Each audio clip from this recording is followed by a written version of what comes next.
You better love me again.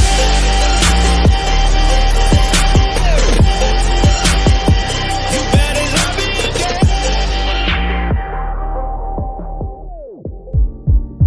Pak Rio, kita mau ngobrol-ngobrol sedikit ya Pak Ali. Iya Pak, kita mau ngobrol-ngobrol sedikit sih. Kita kan udah banyak ya buat konten-konten edukasi seputar teknik-teknik gitu. Kita juga udah belajar banyak teknik-teknik apa saja gitu. Nah, yang mau saya tanyain ada nggak sih? Sejauh ini kan kita teknik-teknik yang benar gitu ya. Yang mau saya tanyain, ada nggak sih teknik yang istilahnya nyeleneh gitu, yang padahal itu nggak ada ilmunya gitu? Mungkin Pak Rio bisa dijelasin. Ya nggak ada lah. Jadi siapa tahu kan ada gitu teknik yang nyeleneh gitu, yang sebenarnya ini teknik tuh sebenarnya tuh rumit tapi tuh nggak ada ilmunya sebenarnya. Nanti channel ini di dislike lagi. Ya sebenarnya gini sih, kalau ada tapi bukan nyeleneh juga ya. Ini kita pakai sebuah logika cara kita melihat sebuah kondisi dalam trading. Ya, saya nggak tahu ini boleh disebut nyeleneh atau enggak gitu ya. Tapi coba ya, saya kasih sharing saja. Oke.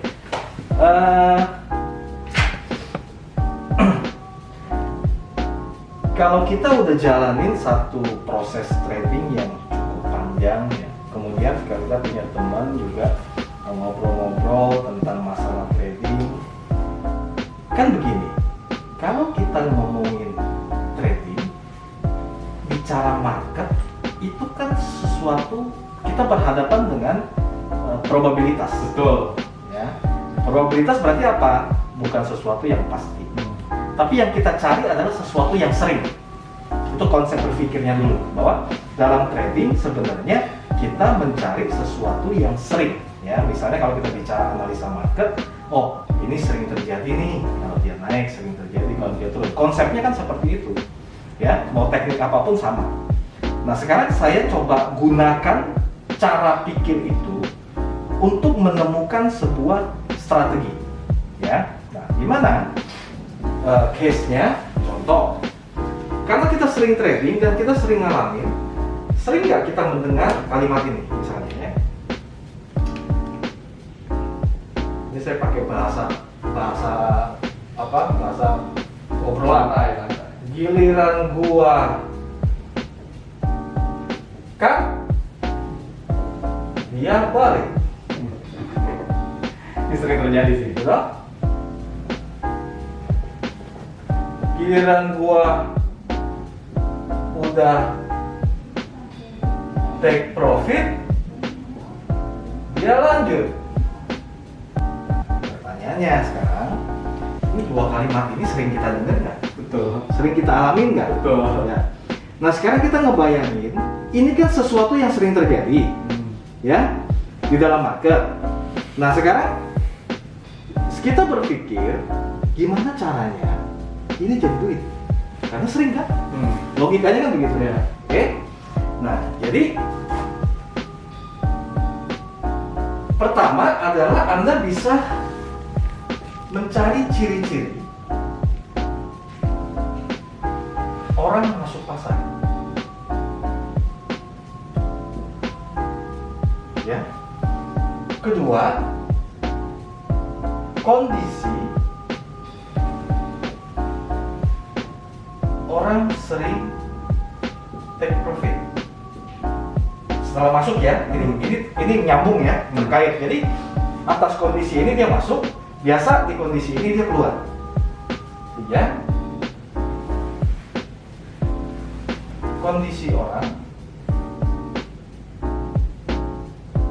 pasang stop loss. Oke. Nah, kan orang melakukan ini, kita tahu nih dia masuk, ya, dia ambil untung. Nah begitu dia ambil untung, kita masuk. Untuk apa? Untuk dapetin kalimat ini. ya. Nah, atau dia masuk di sini. Dia masuk di sini, kita udah tahu nih. Harga ngelawan kan? Ya. Dia stop loss. Begitu dia stop loss, kita masuk untuk dengar kalimat ini. Nah, itu nyeleneh nggak? Dan memang sering terjadi. Oke? Nah, apakah case ini? Ya, kalau saya jelasin ini kan adalah secara umumnya, ya. Nah, kalau mau lebih spesifik itu dilakukannya seperti apa? Saya kasih contoh aja ya. Nah, Anda nanti kembangkan dengan pemikiran Anda sendiri. Mau lu ngintip temen juga boleh, terserah ya. Tapi saya kasih kondisi gini. Contoh gold XAU.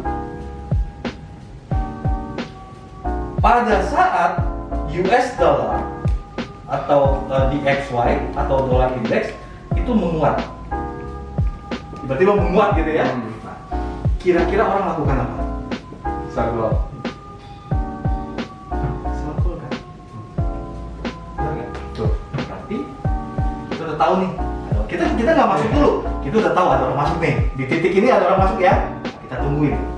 Biasanya setelah orang sell, harga turun, ya. Harga turun nih. Rata-rata sih orang akan ambil profit misalnya di 100 pip. Oke? Nah, berarti saya sekarang adalah gara-gara kondisi ini orang masuk dan orang udah cuan di sini, saya sell limit turunkan 100. Ini satu kondisi. Kenapa? Harapannya adalah begitu dia udah keluar, harga lanjut lagi, muncul kali lagi. Bisa. Ya kan? Nah, atau Anda tunggu saja ini turun. Nah, biasa orang keluar di mana lagi? Misalnya adalah oversold.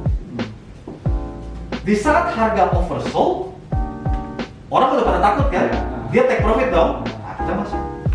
Maka sering nggak Anda ketemu kasus, Pak, ini stokastiknya udah oversold tapi kok turun terus? Oh, stokastiknya udah overbought tapi naik terus. Sering terjadi kan?